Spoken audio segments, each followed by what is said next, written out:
motor, esse primeiro ser em ato, ele é anterior à matéria, porque ele causou a matéria. Portanto, ele é imaterial. Ele é anterior ao tempo, porque ele causou o tempo. Então, ele é atemporal. Ele é puro ser, e ele não tem imperfeição, porque ele não está em movimento. E imperfeição é consequência de movimento. As coisas definham, decaem, envelhecem. Ele é totalmente completo. Na verdade, até Aristóteles pensaria assim, quanto mais você se afasta desse motor imóvel, mais caótico e potencial vai ficando. Deus é a corda que vibra e todo o universo é o som. Deus é a origem, e o universo é a expressão dessa origem, em diferentes formas e dimensões.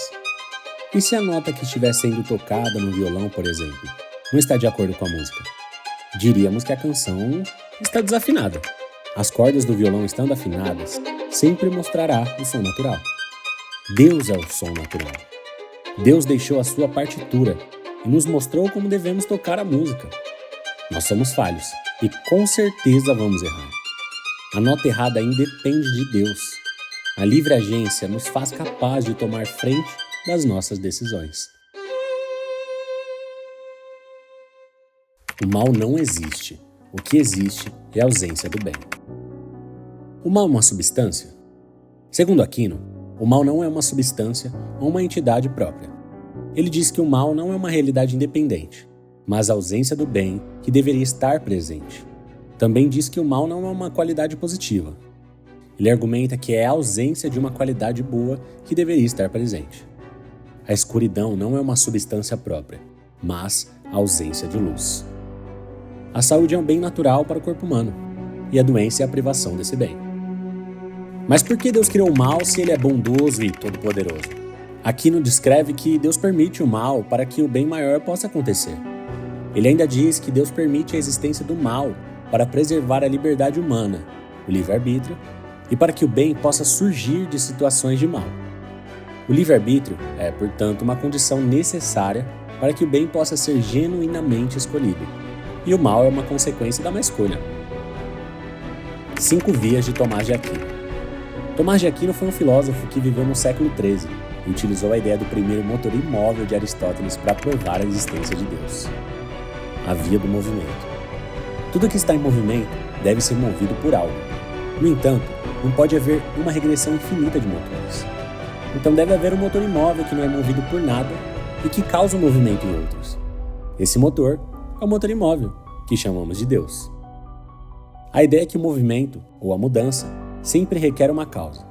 Se retrocedermos na cadeia de causas, eventualmente devemos chegar a um motor que não é movido por outro, mas que causa movimento a outros.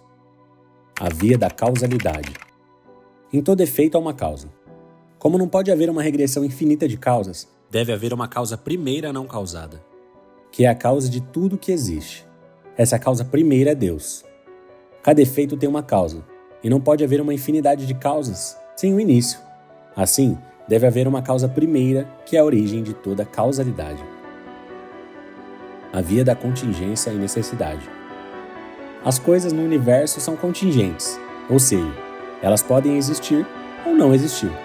Se tudo fosse contingente, em algum momento, nada teria existido.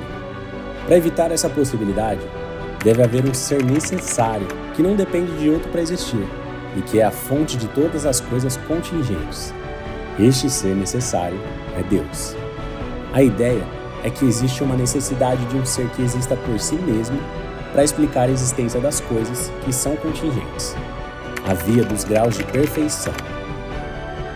Observamos graus de perfeição, como a bondade, a verdade e a beleza. Esses graus implicam a existência de um ser que é a máxima perfeição e a fonte de todas essas qualidades. Esse ser perfeito é Deus.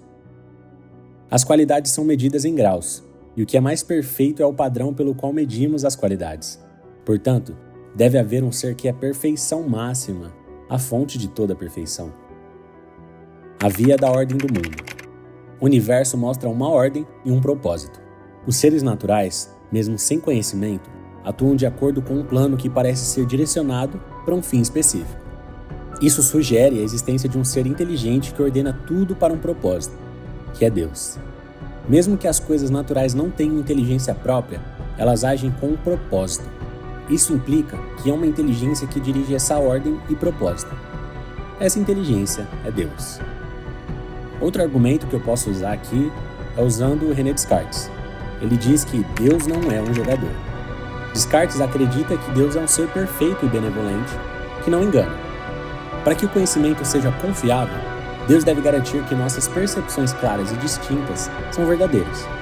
Se Deus fosse um jogador, no sentido de alguém que poderia enganar ou manipular a verdade, a certeza do conhecimento seria impossível, já que vimos que não existe o mal, e sim a ausência do bem. Deus sendo perfeito não causa mal.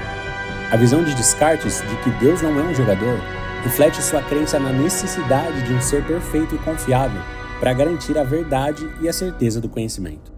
Essa perspectiva é uma peça-chave na filosofia cartesiana, que busca estabelecer uma base sólida para o conhecimento em um mundo potencialmente enganoso.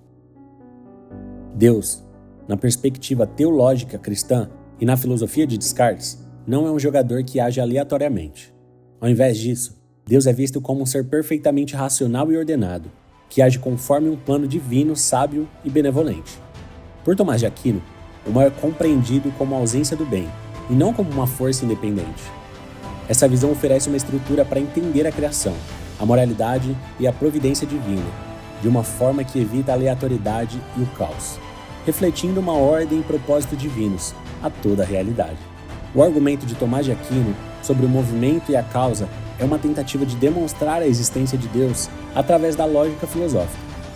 Ele se baseia na ideia de que a existência de movimento e mudança requer uma primeira que não é causada por nada mais, e que essa causa primeira é identificada como Deus. O argumento lida com a necessidade de uma explicação para o movimento e a mudança no universo. E aí, o que você acha? Deixe nos comentários. Até o próximo vídeo.